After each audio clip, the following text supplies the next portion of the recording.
What is going on, everybody? Welcome to another edition of Buckeye-Film-Breakdown. As always, I am Jeremy. Opposite side of the screen, we got Coach Slate, and we, though not officially, kind of sort of officially, have a special teams coordinator, it finally sounds like, to the point that it is being regarded as expected to hire, I guess is the easiest way to explain it. And it's always good when you can go raid somebody from good old Burt Bielema and the Illinois staff in the form of Robbie Disher. Very experienced special teams coordinator for sure. Yeah, definitely experienced special teams coordinator. And this is a unit for Illinois that has had some success over the last few years, especially since 2023. But just to talk about his experience, he was a special teams coordinator at Tulane before he went to Illinois, had some stops at Georgia, Louisiana, Toledo, Oklahoma State, Sam Houston State. And so he's got a ton of experience. Most of his experience has been with special teams. He's also was coaching tight ends or helping coach tight ends at Illinois. And so he's got a ton of experience and he's got a lot of success as well. So the Buckeyes are getting somebody who has obviously got an experience, but he's got a ton of success doing this as well. He's developed some really good kickers, and so that Yes. is something that it's really important. And he's also found success in a lot of his units, especially in the return game and in the blocking kicks game as well. And so that's something I know that Coach Day has really wanted because we know how important that is on Saturdays, being able to flip the field on the punt team and being able to have some big returns and being able to go after some kicks, some punts, and being able to block some field goals could absolutely change the entire landscape of every game. Well, I feel like, this is the first time since Parker Fleming that Ohio State has had a true special teams coordinator.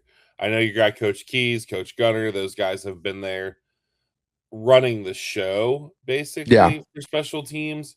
But I feel like with the number of new pieces coming in with the special teams units this year, it's kind of a good time to bring this back to life. Yeah, I agree. And also with the makeup of the team as well. When you think about this, you're going to have a lot of young guys who are Mhm. going to be on these units. I mean, typically you always have younger guys, but now these you're going to have guys that are going to be playing now. And so Yeah. you're going to get these guys on the field or else they're going to be gone. And so a lot of these guys are going to be making their mark on special teams. And so, I think guys like, my guy Caden Gebhart, Yep. he's going to be itching to get on the field on special teams. And so you need somebody who's going to be able to devote all of their time to special teams to help develop those units. And I think for the makeup of this team and the makeup of college football right now and the makeup of this coaching staff, I do think it was the right time to go hire a special teams coordinator because when you divvy it up amongst the staff, like in essence, it sounds feasible. But let's be honest, Coach Key or not Coach Key's Coach Keenan Bailey, he is maybe in charge of doing the punt team, but he's also got a plan to help call the offense when Coach Hartline is now taking the USF Right. job. So what's going to be his top priority? You know what I mean? And so those are things that you kind of run into throughout the season. And so now you've got somebody who's really locked in on this job. And so I think it's the right time to make that change. Yeah, I agree. And let's be honest, we've all put the kicking game under the microscope, but special teams as a whole has been really bland. I mean, yes, we had the Caleb Downs punt return touchdown against Indiana. Last season, we had a kickoff return for a touchdown this past season, but those have been few and far between. I mean, Coach Disher had a 92-yard punt return touchdown on his group when he was at Oklahoma State that won a game. I mean, like, Yeah. when was the last time that you saw Ohio State returning a punt and you're like, man, we could really house this? We know it's going to be a fair catch. Yeah. Yeah, and it's almost like they're just like at times they were just happy to not make a mistake. Right. And that was something that always frustrated me a little bit. We were happy to not make that mistake, and that's not where we want to be with our special teams. And so we just have to make sure, like, understand, like, we've got the guys that can go out and make those plays. So let's go out and make them. And so that is where the some of the Desi Joneses and hopefully Brandon Ennis and those guys are going to be able to go make an impact on special teams. Yeah, absolutely. So to circle back, you talked about his success with kickers. We'll start there. Obviously, David Alano at Illinois was a pretty sought after guy in the portal this year. Last year, 87% on his field goals. I mean, that is obviously what you want. And I'm excited, obviously, for Connor Hawkins this year. I think there's a reason that Ohio State waited and waited to get him.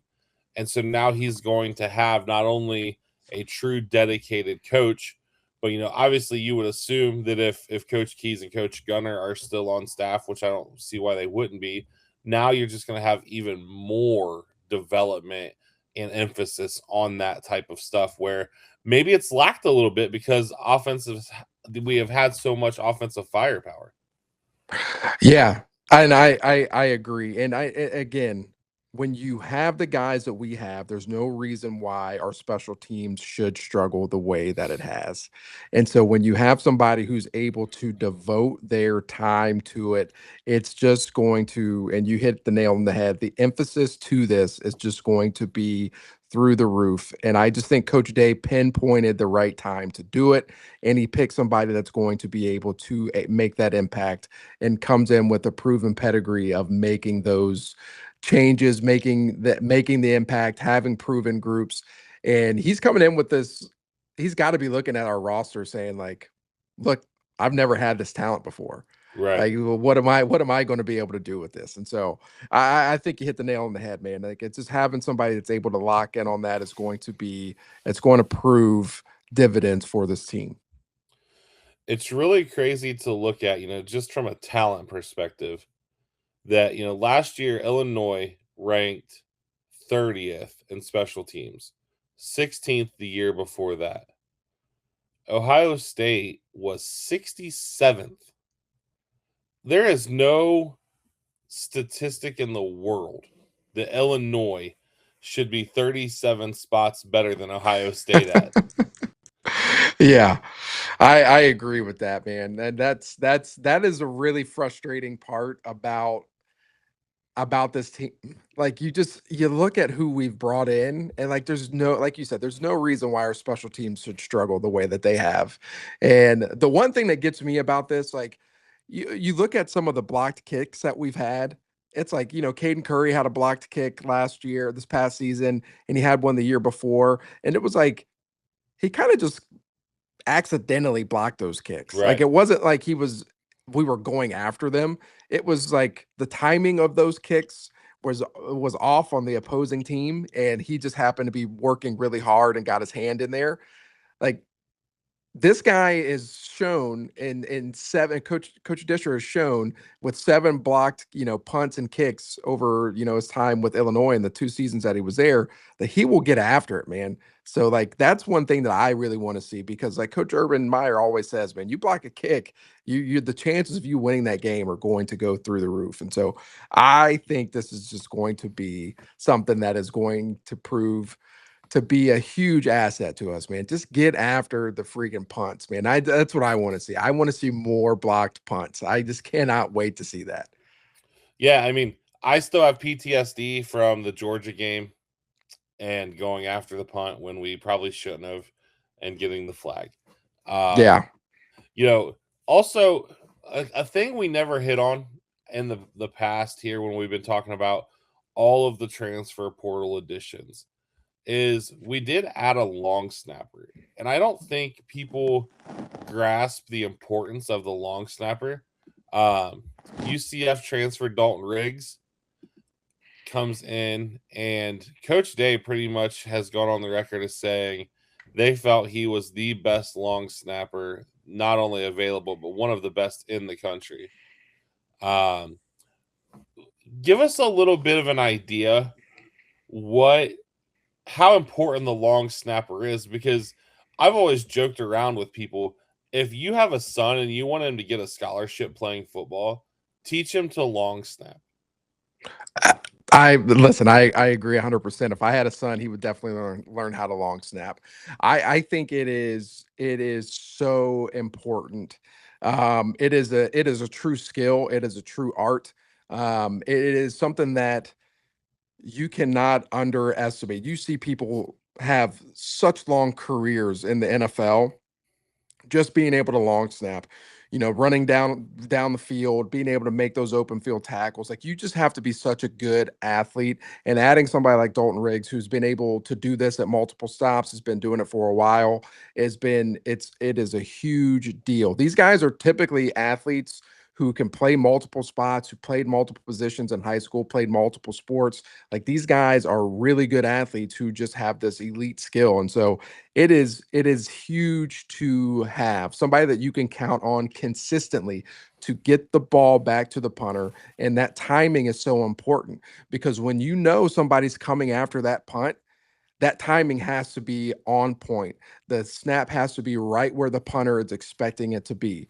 And you need to know that you've got somebody that's going to hit that mark every single time. Your short snapper, you've got to have somebody that's going to hit that mark every single time. And so it is a true skill, man. And I think it's when you have a good one, you've got to make sure you keep them, and you keep them for a while. And that's why you see these guys they don't come in as preferred walk-ons. You see them get scholarships because it is a true art, man. Like, it really is. So all the people out here who have sons, right, and you have aspirations of wanting them to go play Division I football, teach them how to long snap and make them, become elite at it, help them become elite at it, because it will increase their opportunities to go do that, because it is something that is needed in every Division I program.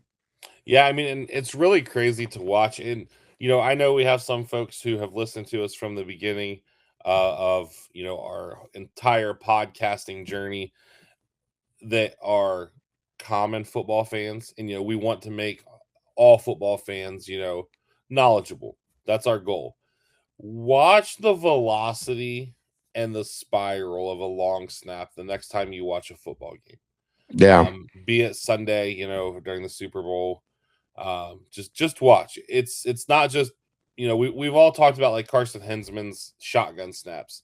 Shotgun snaps also a skill, but it's a totally different animal versus a long snap. absolutely. So yeah, it's cool to see the emphasis on special teams, and I think you hit on it too with the makeup of the team, where you are going to be younger in a lot of ways, but you also have the best player in college football and the first or second, maybe